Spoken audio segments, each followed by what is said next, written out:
मित्रांनो, मी अविनाश तिरमले आणि आज आपण या व्हिडिओमध्ये पाहणार आहोत तुम्ही तुमचं मतदान कार्ड मोबाईल मधून कशा पद्धतीने डाउनलोड करायचं, तेही अगदी फ्री. कोणालाही तुम्हाला पैसे देण्याची गरज राहणार नाही.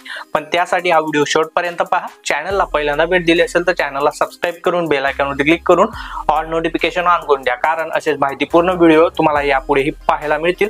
मी अविनाश तिरमले. काही टाइमपास न करता व्हिडिओला सुरुवात करूया. तर मोबाईल मध्ये तुमचं मतदान कार्ड डाउनलोड करण्यासाठी प्ले स्टोर ओपन करायचं आहे आणि त्याच्या सर्च बार मध्ये वोटर हेल्पलाईन असं सर्च करायचं आहे.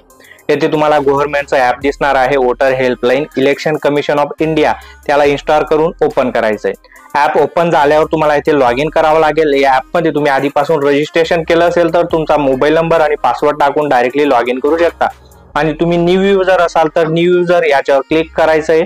त्यानंतर तुमचा मोबाईल नंबर टाकायचा आहे. सेंड ओटीपी या बटनावर क्लिक करायचं आहे. तुमचं फर्स्ट नेम टाका, लास्ट नेम टाका, पासवर्ड टाका आणि तुमच्या मोबाईल नंबरवरती आलेला ओटीपी टाकून सबमिट बटनावरती क्लिक करा.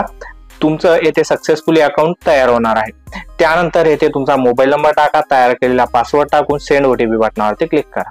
त्यानंतर तुमच्या मोबाईल नंबरवरती आलेला 6 अंकी ओटीपी टाकायचा आहे. लॉग इन नाव या बटनावर क्लिक करायचं आहे.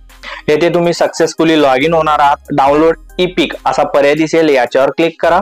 येथे तुम्हाला 3 पर्याय देण्यात आलेले आहेत. तुमच्याकडे मतदान कार्ड नंबर असेल तर या पद्धतीचा वापर करून डाउनलोड करू शकता. तुमच्याकडे मतदान कार्ड नंबर नसेल, रेफरन्स नंबर असेल तर या पद्धतीचा वापर करून डाउनलोड करू शकता. आणि तुमच्याकडे मतदान कार्ड नंबर पण नसेल आणि रेफरन्स नंबर पण नसेल तर तुम्ही तुमच्या डिटेलचा वापर करून मतदान कार्ड डाउनलोड करू शकता. आणि या व्हिडिओमध्ये आपण मतदान कार्ड नंबरचा वापर करून मतदान कार्ड कसं डाउनलोड करायचं ते पाहणार आहोत. या 2 पद्धतीचा वापर करून मतदान कार्ड कसं डाउनलोड करायचं तो व्हिडिओ पाहिजे असेल तर जास्तीत जास्त कमेंट करा. मी सेपरेटली व्हिडिओ नक्की घेऊन येऊ.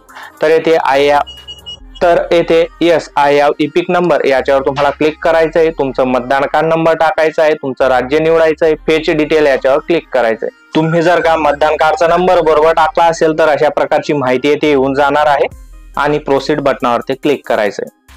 आता तुमच्या मतदान कार्डला लिंक असलेल्या मोबाईल नंबरवरती ओटीपी जाणार आहे. तो ओटीपी टाकायचा आहे आणि व्हेरीफाय आणि डाउनलोड ई-पिक याच्यावर क्लिक करायचं आहे. तर येथे पाहू शकता मतदान कार्ड डाउनलोड करण्यासाठी उपलब्ध आहे. शेअर या बटनावर तुम्हाला क्लिक करायचं आहे. येथे डाउनलोड बटन दिसेल, याच्यावर क्लिक करा आणि तुमचे मतदान कार्ड तुमच्या मोबाईल मध्ये सेव्ह होऊन जाणार आहे. याची तुम्ही प्रिंट काढू शकता आणि याचा वापर मतदान करण्यासाठी सुद्धा करू शकता. व्हिडिओ आवडला असेल तर लाईक करा, तुमच्या मित्रांमध्ये शेअर करा. दुसऱ्या 2 पद्धतीचा वापर करून मतदान कार्ड कसं डाउनलोड करायचं, म्हणजेच तुमच्याकडे मतदान कार्डचा नंबर नसेल, रेफरन्स नंबर नसेल तर तुम्ही कशा पद्धतीने तुमचं मतदान कार्ड डाउनलोड करायचं तो व्हिडिओ पाहिजे असेल तर जास्तीत जास्त कमेंट करा. मी सेपरेटली व्हिडिओ घेऊन येईल. या व्हिडिओमध्ये काही अडचण येत असेल तर कमेंट्स करा. व्हिडिओ महत्त्वाचा आहे, तुमच्या मित्रांमध्ये शेअर करा आणि असेच व्हिडिओ पाहण्यासाठी चॅनलला सबस्क्राईब करायला विसरू नका. मी अविनाश तिरमले. पुन्हा भेटू अशाच एका नवीन व्हिडिओमध्ये. तोपर्यंत गुड बाय.